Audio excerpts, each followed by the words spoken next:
Who do you wish would run for the President of America? I am in my 60s. I would like a 60-year-old who is honest, intelligent, moral, and has a sense of balance. Not a perfect person who never made a mistake, but someone who made mistakes and learned from them. Someone who has overcome hardship. This will allow them to have empathy for others.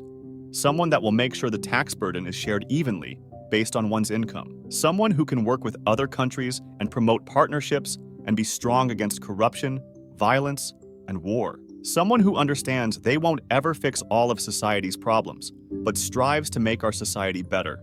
Should I go on? Young people out there who want to make the world a better place, we need you to step up. With absolutely nothing to do with his politics, but Senator Sheldon Whitehouse. I just want news anchors to have to say President Whitehouse with a straight face for 8 years, as though it didn't sound like something out of a cartoon.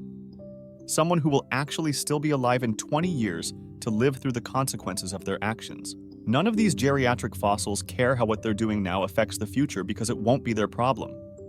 Some random 56-year-old guy who no one knows has worked quietly in government for years, understands how it works and how to navigate it, with a smart wit and who just wants to help people.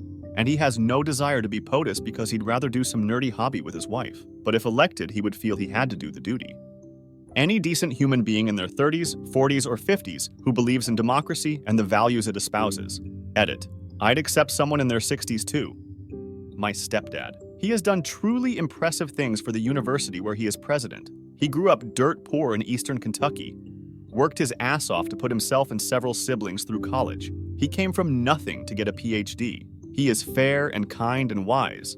He is extremely generous. As an example of one of the many reasons I find him qualified, he once sued the state of Kentucky on the grounds of unconstitutional funding of public education. As a Board of Education member representing the poorest school in the state, with only a bachelor's in accounting, and won, he is an incredible human being, and he is one of the only people I would trust to run this country. Katie Porter, Pete Buttigieg real, decent human beings who aren't super old and are not afraid to call other politicians on their crap. Representative Jeff Jackson from North Carolina is the most convincing politician that I've seen in a good number of years. I like his TikTok videos showing what Congress is really like. I like that he is calm instead of constantly raging like other politicians. I like that when I contacted him, his office actually responded with a thoughtful reply instead of a form letter, even though I'm not one of his constituents. If he ever makes it to the national stage, he has my vote. Someone intelligent, thoughtful, hopeful, gracious, informed, opinionated only to the point of being proven wrong, patient, level-headed, strong, honest, charming, charismatic, and a good public speaker. Good luck finding such a unicorn in politics. It's really disgusting how many genuinely decent and talented people there are in both parties that were bypassed so that we could have a rambling octogenarian and an incoherent convicted felon as our main choices. I would pick one of the more competent state governors. Honestly, Josh Shapiro, Gretchen Whitmer, Andy Beshear. The problem is all three are great candidates for 2028, but not quite aligned for 2024. Wildcard, Sean Fain. Canadian here. You literally have a charismatic gay veteran who likes trains, polls well, and is in a major cabinet position. That's your guy, boys.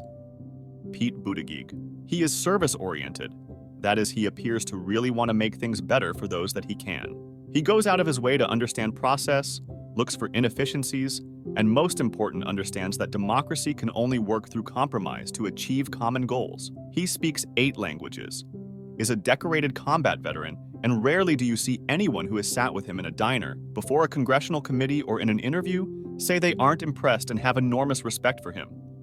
I have followed his career for about a decade, and it has been a joy to watch him learn, admit errors, and grow. Thank you for watching this video. Write your comments and don't forget to subscribe.